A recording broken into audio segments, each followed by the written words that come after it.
Hello, everybody. My name is Adriana Suhlrie, and I'm one part of the lupus nephritis subregistry of the ERKNet main registry. And I'm very happy to present you today our subregistry and walk you a little bit through the items that we're asking. And I hope that afterwards everything is clear. If not, or if you already entered some patients and you have questions for the subregistry, please don't hesitate to ask. So for those who are not as familiar with lupus, it's a systemic disease which leads to a chronic inflammatory autoimmune disease, and autoantibodies or immune complex deposit lead to inflammation of the small vessels and the serous skins, and it can affect in the end all organs, mainly the skin and the muscles and joints, and blood is affected, but also the kidney can be involved. So when the kidney is involved in lupus, it's called lupus nephritis.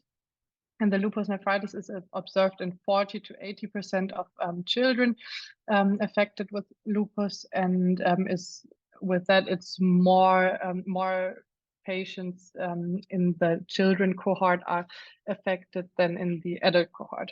And children have an increased risk of kidney involvement compared to the adults. So if the kidney is involved, the renal involvement also plays a very decisive role in morbidity and mortality, because these patients need a more aggressive treatment, which also includes the immunosuppressant treatment. And this is why we did the lupus nephritis registry, because we wanted to collect a big cohort, a European cohort with more patients, and be able to exchange our experience with juvenile patients with lupus nephritis, and assess the long-term renal outcome in childhood onset lupus nephritis.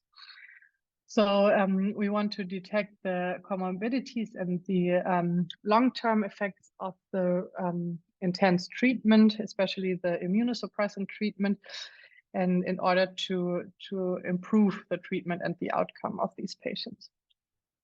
So we went online in April 21. So now it's 3 years online, and eligible patients are patients with biopsy-proven lupus nephritis, because if you have a renal involvement, there is almost always a biopsy made. And if you see there lupus nephritis, then the patient is eligible for our subregistry. And it's important that the onset of the disease is under the age of 18 years or with 18 years. It's also possible. And which is important is that not only ERKNet centers can participate, but also non-ERKNet centers.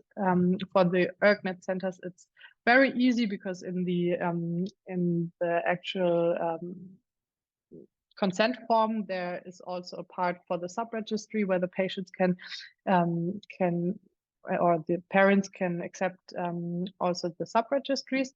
For the non-ERKNet center, you have to go first and get ethic approval from your local ethic department, but you don't have to do it alone. So if you go on the home page, you can see down here at the subregistries, there you can find useful information. So not only there's some information about lupus nephritis and also about the items asked, which I will get to later, but there's also an ethic template that you can use to get the ethic approval in your local ethic department. And there's also our contacts if there are any questions. So if you want to enter a patient, you go to our data entry and add a new patient.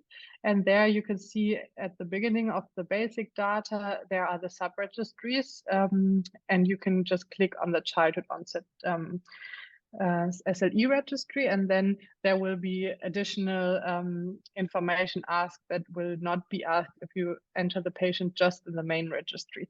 So, which is also important, if you maybe know you already entered patient with lupus, but only in the main registry, you can also go back to these patients and go into the basic data and click on the SLE registry, and then you can like also afterwards get these patients into the subregistry.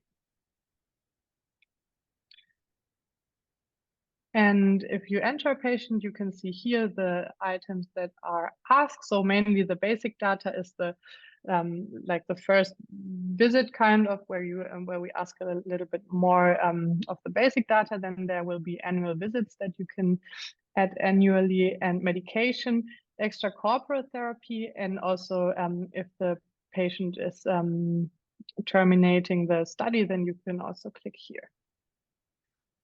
And now I will go through the parts by itself. So the basic data, first of all, will ask the date of informed consent and which consent is made. And then there are some basic data such as date of birth, the gender, ethnicity, date of first presentation to the center, and immunological blood results. Also, there will be the clinical symptoms at the time of diagnosis, and on this, the SLEDAI score will be also calculated. And this is important that all this means the time of diagnosis. So not that this doesn't have to be the first visit to your center, but it's more important the date of diagnosis. But I will come to this later.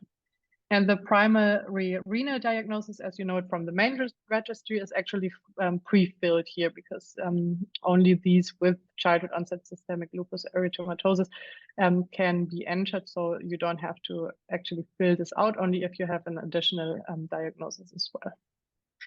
So which are the pitfalls?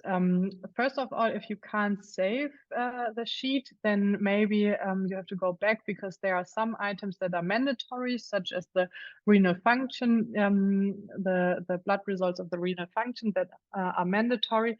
So if you didn't fill in any mandatory items, then you maybe can't save your patients.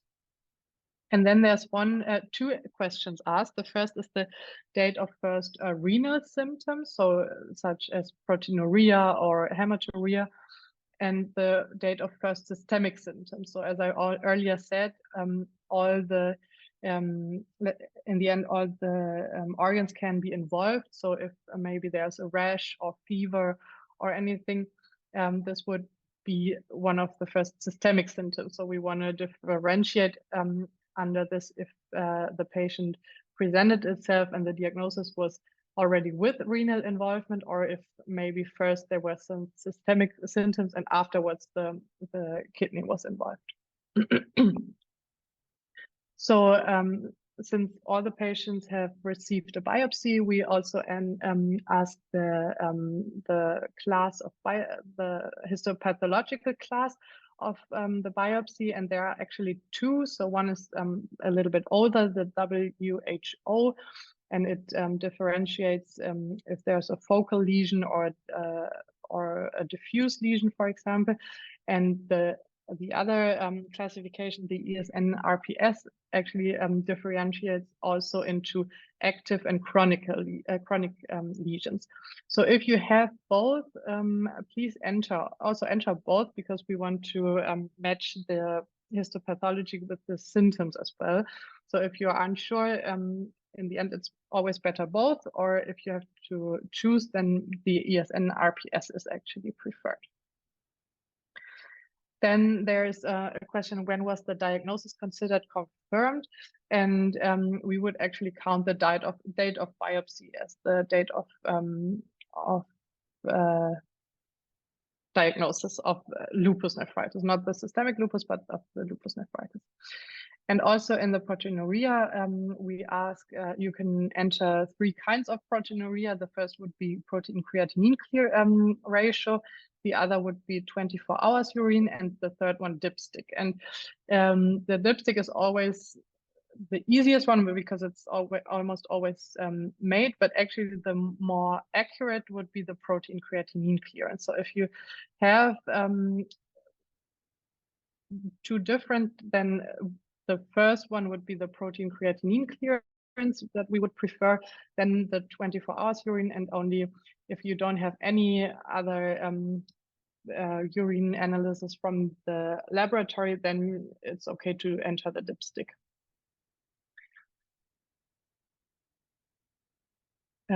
Okay, so the next one would be the visit sheets, and that the visits are actually yearly, such as in the main registry. And if you add a visit, then the age of the patient is calculated. And then in the first part, you have to answer which treatment modality the patient is actually under, if it's conservative or medication, dialysis or transplantation. But this will actually also be asked later on in the as an extra sheet. And then in the visits, we mainly want to see if there are any complications or any additional complications for the patient. So one, we ask for ophthalmologic and echocardiographic examination to analyze if there are any complications from hypertension. If you don't have them, don't worry, it's not a mandatory item. And then there are also blood results, renal function, and immunological and urine results. We always try to cover all the units, but if you have another unit in your center, you can always write us and then we can add the unit. And as you can see here, if it's not something in a laboratory, then it's a yes, no, or unknown question. And then we ask steroid-associated complications such as Cushing's, stria, cataract, and osteonecrosis, therapy-associated complications such as infection, fever, gastrointestinal symptoms, and gingival hyperplasia or menstrual disorder. And then, of course, we always try to calculate the SLE score, which is also disease-associated complications such as seizures, psychosis, a rash, vasculitis, etc. And here again, the proteinuria, the one we prefer would be the protein creatinine clearance, and only on the last place the dipstick. And here's actually also a comment function. So if you are in any way unsure, you can always add some comments in the comment function. And then another thing is the medication. And I really want to emphasize this because we saw of all this of the 116 patients that are already entered, so far only 80 patients have medications entered, but the medication, of course, is very important to connect with all the laboratory results. So please don't forget to always add also the actual medication. And it's actually very clearly made. So if you want to add a new medication, you can click here on the add medication, and then you can just search your medication. It's also under different categories. And for example, here, if you add enalapril, you can enter a start date. And if you enter the start date, you will enter the single dose and a frequency, and the system will calculate by itself the dose per kilo per day. And if the medication is still ongoing, you just leave the stop date empty. And if you if it stopped, then you enter a stop date. And then at the top, you see that it's very clearly which medication is still on and which is already finished. So you can double check. And it's very important to really update it at each visit. The extracorporeal therapy, as I said, is also asked on a different sheet. And there it's almost the same as in the medication. You click on the therapy and you can enter either acute dialysis, immunoabsorption, plasmapheresis, or kidney transplantation. And here as well, you enter a start date, and if it's still ongoing, you leave the stop date empty. And the termination, of course, there will always be some termination of the patients. It's the same. You enter the reason of end of follow-up, and also and it's a loss of follow-up, patient death, or transition to adult unit. And actually, if you know that the patient is transitioning to an adult unit and it's also an ERKNet center, we are hoping to connect those patient numbers. So if you know that it's going to be an ERKNet center, it would also be great to maybe enter it in the common field, for example. That's it so far. Thank you for your attention. If you have any questions, or if you want to enter a patient, the registry is definitely still open for patients, and you can always write me an email if you have any questions.